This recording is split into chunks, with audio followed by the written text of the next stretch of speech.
Obrigado, gente! Vamos então à recapitulação do que aprendemos durante o dia.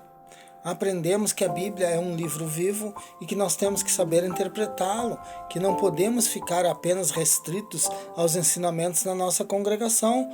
Nossos pastores têm a maior boa vontade? Têm. Querem nos ensinar? Querem. Mas o problema é que nós temos que compreender a palavra do Senhor e colocá-la em prática. Nós temos que saber quando formos na nossa congregação, quando foi pregado sobre Sansão, o que representa aqueles ensinamentos. O apóstolo Paulo falou para o povo de Coríntios e também falou para o povo de Gálatas que o Antigo Testamento ele é como figuras para nós, ou seja, ele é um desenho no qual nos serve de modelo para praticarmos. Então nós aprendemos que Davi foi um grande homem de Deus, o homem segundo o coração de Deus, e que quando ele venceu Sansão, antes ele já tinha sido preparado, porque ele já havia derrotado um urso e um leão quando era menino, e quando adolescente ele venceu Sansão. Nós aprendemos que ele teve uma preparação, e assim na nossa vida nós temos uma preparação como cristão.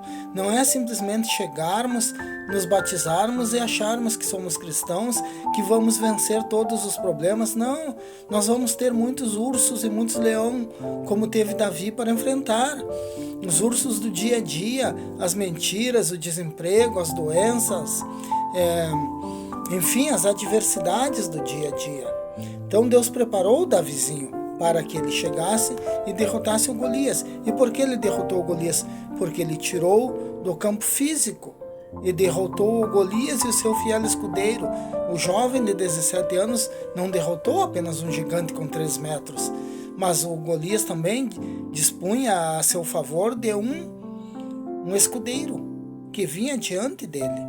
Então ele derrotou os dois, pois quando ele derrubou o Golias, provavelmente o escudeiro fugiu, já que a função dele era proteger o Golias da espada adversária.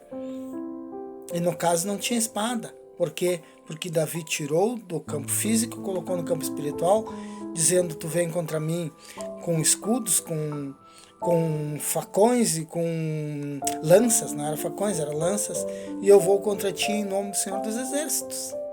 Então exatamente por isso que Davi venceu, porque ele espiritualizou o fato. Também falamos que ele cometeu muitos erros, como adultério com a Betseba, como o assassinato do marido da Betseba, como contar o povo, a contagem do povo. Foram erros que cometidos por Davi, que mesmo sendo homem segundo o coração de Deus, cometeu todas essas atrocidades e pagou pelos seus erros. Tudo isso nós já aprendemos, vendo seu próprio filho estrupar a sua própria filha e o irmão da moça indo lá e matando o próprio filho, o próprio irmão dele, e dividindo o reino de Davi. Então Deus não encobre pecado. Davi era o homem segundo o coração de Deus. E por que ele era o homem segundo o coração de Deus? Porque ele se arrependia. Você pode olhar e prestar atenção no Salmo 51. A humilhação de Davi perante Deus após seus pecados, após ser repreendido pelo profeta Natã. Aprendemos que Saul não reconhecia seus erros e teve seu reinado cortado. Deus simplesmente rejeitou a Saul. Aprendemos que Sansão poderia ter terminado como vencedor, mas ele preferiu morrer com os filisteus, pois seu cabelo já havia crescido.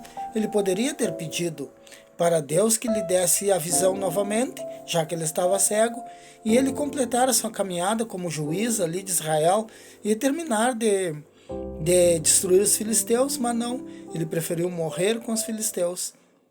Sua força já havia voltado, ele derrubou as 2 colunas do templo. Então são erros que Deus colocou na Bíblia e não encobriu de ninguém, que grandes homens de Deus praticaram e que nos serve de lição para que hoje não venhamos a praticar. Temos que estar em total submissão aos seus ordenados, aos seus mandamentos, para podermos almejar e alcançar, todos nós almejamos, mas alcançar a tão merecida bênção, pois a nossa vida depende das nossas escolhas. Davi escolheu ser obediente, pecou, mas se arrependeu. Saul resolveu não se dobrar. Sansão resolveu morrer com os filisteus. Então, as nossas decisões é que vão acarretar a nossa vida. Ou venceremos, ou deixamos de vencer. Ou vencemos, ou somos derrotados. Então, nós precisamos compreender e praticar a palavra de Deus. Esse foi o ensinamento do dia. Venceremos!